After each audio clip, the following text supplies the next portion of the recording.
warahmatullahi wabarakatuh. Saya Dita Rahmayanti dari Program Studi Pendidikan Biologi Reguler C dengan NIM A1C41924. Di sini saya ingin mempraktekkan yaitu praktikum dengan judul Sistem Reproduksi Hewan Jantan dan Betina dengan tujuan praktikum mengenal bagian-bagian dan susunan sistem reproduksi internal dan eksternal serta memahami fungsinya. Reproduksi adalah proses biologis suatu individu untuk menghasilkan individu baru. Nah, reproduksi merupakan cara dasar mempertahankan diri yang dilakukan oleh semua makhluk hidup untuk mempertahankan populasi dan untuk mempertahankan generasi selanjutnya. Nah, adapun organ reproduksi pria terdiri dari eksternal dan internal. Yang eksternal terdiri dari penis sebagai organ kopulasi. Nah, bagian ini akan menjadi tempat keluarnya semen dan urin. Ada pula skortum. Skortum ini berfungsi sebagai tempat mengatur suhu testis. Ada pula testis, yaitu menghasilkan hormon testosteron yang selain itu juga organ ini berfungsi untuk memproduksi sperma. Adapun organ reproduksi laki-laki bagian internal terdiri dari epididymis, yaitu tempat penyimpanan sperma sementara, vas deferens, yaitu saluran panjang dari uretra. Ada pula uretra, merupakan struktur seperti pipa panjang yang berfungsi untuk mengeluarkan air seni dan semen.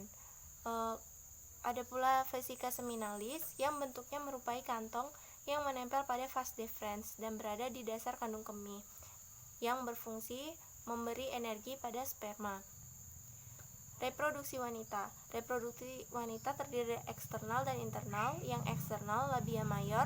Labia mayor merupakan pintu gerbang yang melindungi organ reproduksi wanita bagian luar. Klitoris, labia minor yang mengandung banyak syaraf dan pembuluh darah. Nah, ada pula vagina. Vagina sebagai jalan masuk sperma menuju rahim dan jalan keluar darah menstruasi serta jalur lahir bayi.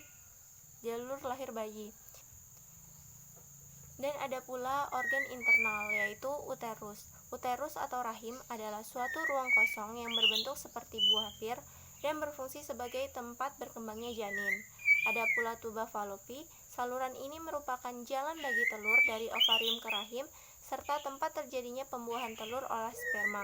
Ovarium berfungsi untuk memproduksi sel telur dan hormon seks perempuan yang kemudian akan dilepaskan ke aliran darah.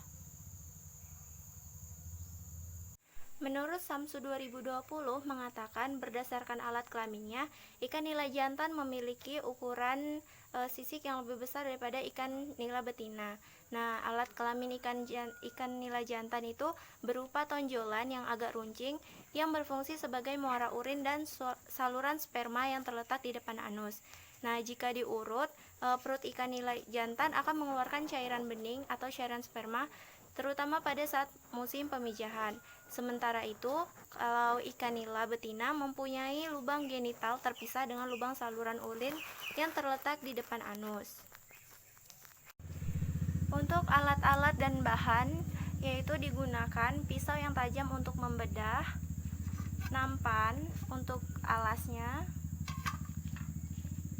alkohol untuk membius hewan, dan hewan yang akan menjadi bahan praktikum. Di sini saya memilih ikan nila dengan jenis kelamin ikan nila jantan.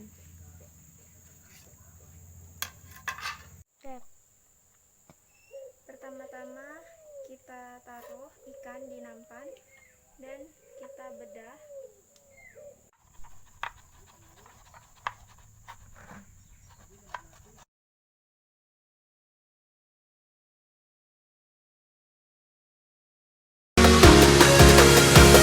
Let's go.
dari reproduksi dari ikan yang menghasilkan telur pada ikan betina dan menghasilkan sperma pada ikan jantan.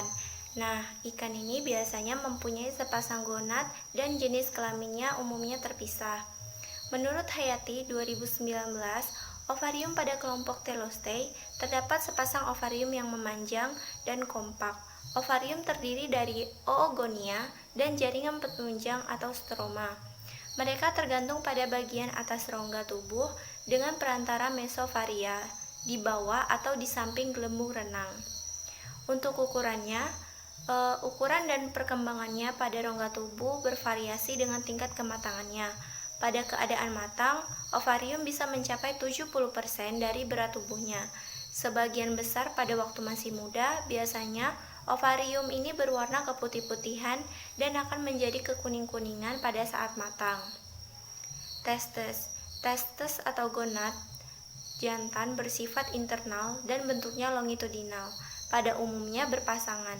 Testes ini bergantung pada bagian atas rongga tubuh dengan ukuran dan warna gonad yang bervariasi tergantung pada tingkat kematangan dan beratnya bisa mencapai 12% atau lebih dari bobot tubuhnya.